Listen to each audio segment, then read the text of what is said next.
জন্য আসি নাই।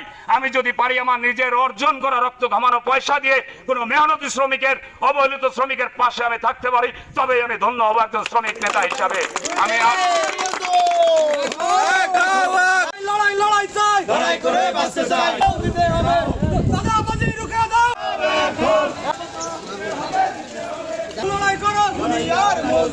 উপস্থিত হয়েছেন আমাদের বাংলাদেশ কার্গো ট্রলার বলগেট শ্রমিক ইউনিয়নের উপদেষ্টা, সভাপতি, সাধারণ সম্পাদক সহ সকল শ্রমিক বৃন্দদেরকে জানাই মহান মে দিবসের শুভেচ্ছা।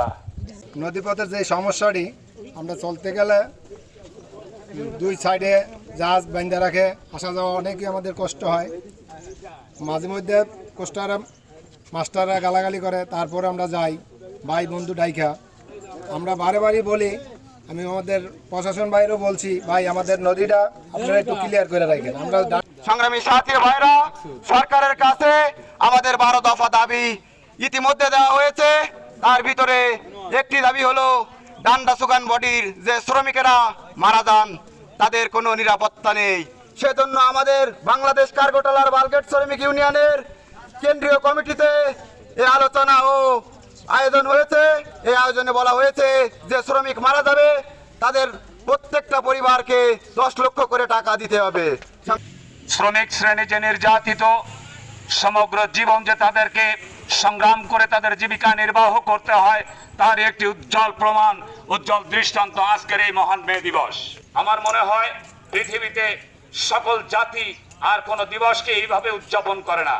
সংগ্রামী ভাইরা, ন্যায্যভাবে আদায় করে নিতে পারি আমাদের দাবি, তার জন্য আমাদেরকে আজীবন সংগ্রাম করে যেতে হবে, যেটা 140 বছর পূর্বে আজকের এই মহান মে দিবসের সৃষ্টি হয়েছিল তারই দৃষ্টান্ত হিসাবে।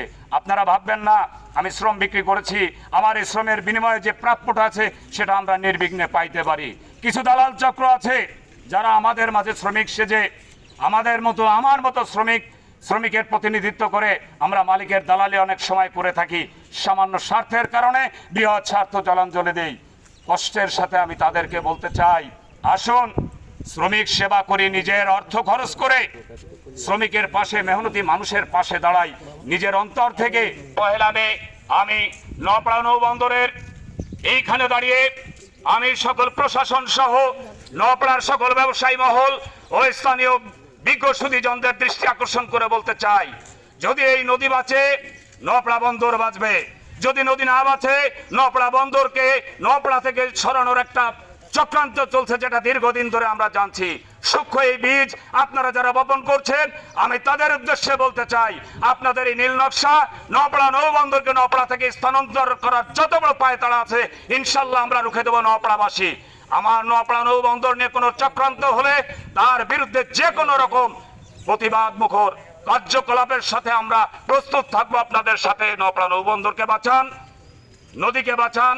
নদীর নাব্যতা থেকে যদি আমরা নদীকে রক্ষা করতে না পারি, এই জাহাজ শিল্পর মাধ্যমে যে আমদানি রপ্তানিকৃত পণ্য আসছে, আজকের বন্দর সারা বিশ্বের দরবারে নওপাড়া শহর নাম করে নিয়েছে।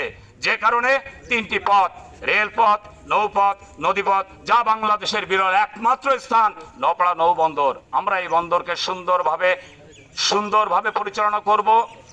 আমরা নওপাড়া নৌবন্দরকে আরো সমৃদ্ধিশালী করা যায় কিভাবে, শ্রমিকের ন্যায্য দাবি আদায়ের জন্য যে কোনো প্রোগ্রাম হলে আমরা সকলে এক কাতারে ইনশাআল্লাহ আশা করি রাজপথে নামবো। আমাদের দাবি আদায়ের জন্য আমাদের সচেষ্ট থাকতে হবে।